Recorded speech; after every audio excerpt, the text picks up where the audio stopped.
सच्चे मन से माँ की आराधना करने से मनवांछित फल प्राप्त होता है। हे माता दी। नवरात्रि वो 9 दिन जब शक्ति की पूजा की जाती है, जिसे देवी के स्वरूप में मान्यता दी गई है। वो शक्ति जिसे देवताओं के महिला रूपी अवतार में देखा जाता है। दुर्गा के जन्म से लेकर उनके युद्ध में विजय पाने तक शक्ति के अनेक रूपों के बारे में हिंदू शास्त्र बताते हैं। लेकिन क्या आप जानते हैं कि जिस नवरात्रि में हम दुर्गा पूजा करते हैं, उससे जुड़ी मान्यताएं क्या है? वो कन्या पूजन की जाती है, कैसे देवी का जन्म हुआ और क्यों दुर्गा की सवारी शेर की है। बने रहिए शिव सती रहस्यमयी चैनल पर। वीडियो को बिना स्किप करे पूरा अंत तक देखिएगा। ऐसे हुआ देवी का जन्म। देवी का जन्म सबसे पहले दुर्गा के रूप में ही माना जाता है। से राक्षस महिषासुर का वध करने के लिए जन्म दिया गया था और यही कारण है कि महिषासुर मर्दनी भी कहा जाता है। पौराणिक कथाओं के अनुसार देवताओं को भगाकर महिषासुर ने स्वर्ग पर कब्जा कर लिया था। त्रिमूर्ति के पास गए ब्रह्मा, विष्णु और शिव ने अपने शरीर की ऊर्जा से एक आकृति बनाई और सभी देवताओं ने अपनी शक्तियां उस आकृति में डाली। इसलिए दुर्गा को शक्ति भी कहा जाता है।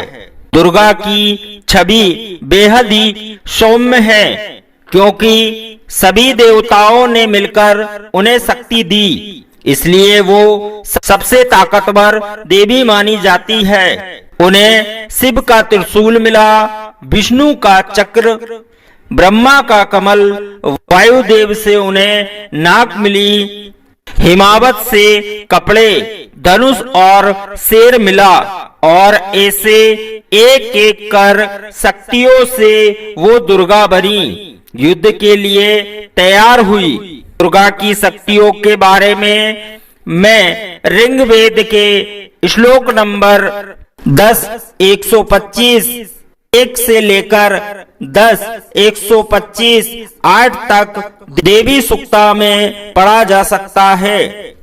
आखिर पूजा 9 दिन ही क्यों की जाती है? जब दुर्गा या देवी ने महिषासुर पर हमला किया और एक एक कर दैत्यों को मारना शुरू किया, अब भैंसे का स्वरूप धारण करने वाले महिषासुर को मारने के लिए उन्हें 9 दिन लगे।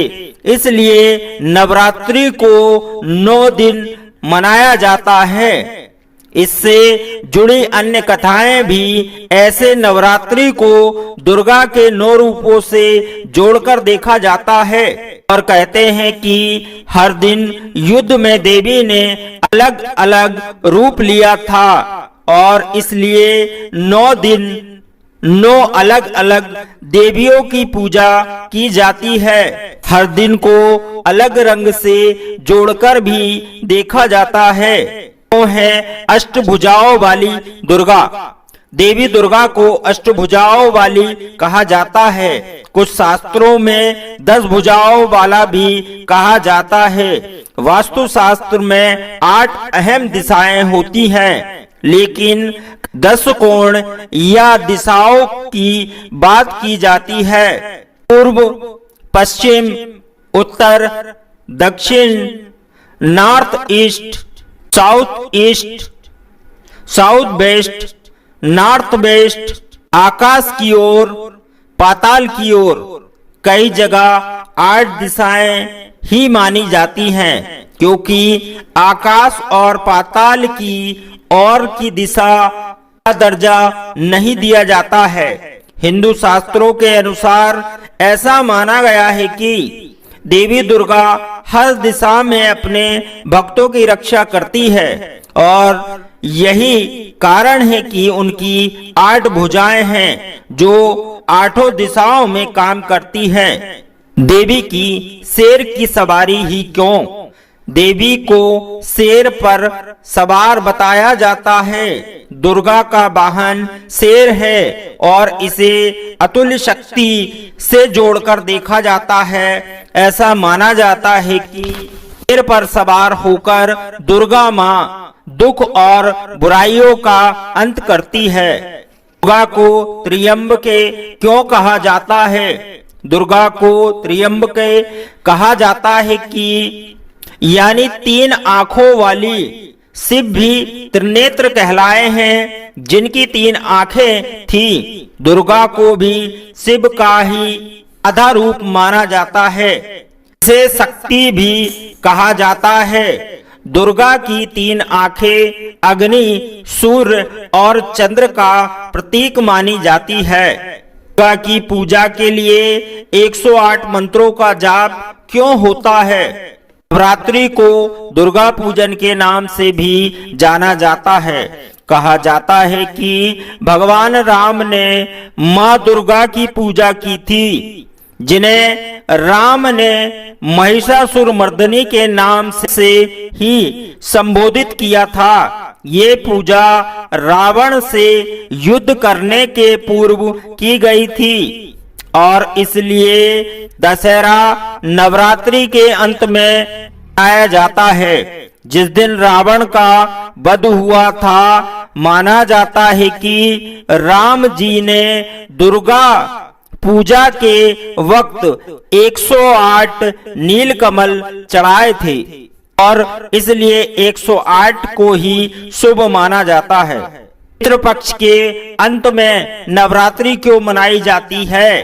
पितृ पक्ष में पितरों की पूजा के बाद ऐसा माना जाता है कि घर की शुद्धि होती है और उनके बाद आता है देवी पक्ष यानी नवरात्रि और इसके बाद से हर तरह के त्योहार की शुरुआत होती है। ऐसा माना जाता है कि देवी पक्ष के पहले दिन माँ दुर्गा अपने बच्चों के साथ पृथ्वी की ओर यात्रा करना शुरू करती है।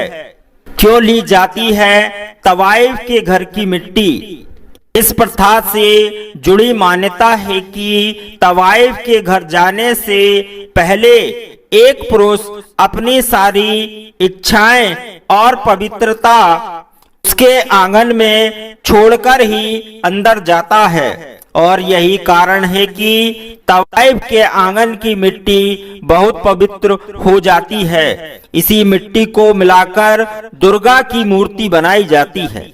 कन्या पूजन या कुमारी पूजन क्यों होता है? कन्याओं को देवी का रूप माना जाता है और इन्हें सबसे पवित्र माना जाता है जब तक कि उनकी महामारी शुरू नहीं होती, क्योंकि नवरात्रि को देवी यानी महिला रूप को पूजने के लिए मनाई जाती है।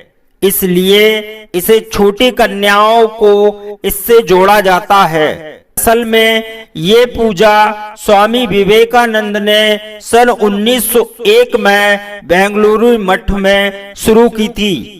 दुर्गा की शक्ति से जोड़कर भी देखा जाता है। सच्चे मन से माँ की आराधना करने से मनवांछित। दोस्तों, यदि आपको हमारा वीडियो पसंद आया हो, शिव सती रहस्यमय चैनल को तुरंत सब्सक्राइब करें। वीडियो को लाइक कीजिए, कमेंट कीजिए, शेयर कीजिए और सब्सक्राइब कीजिए ताकि हमारी नई वीडियो की नोटिफिकेशन आप तक तुरंत पहुंच सके। तो चलिए दोस्तों, होती है मुलाकात नेक्स्ट वीडियो में। तब तक के लिए जय बाबा महाकाल।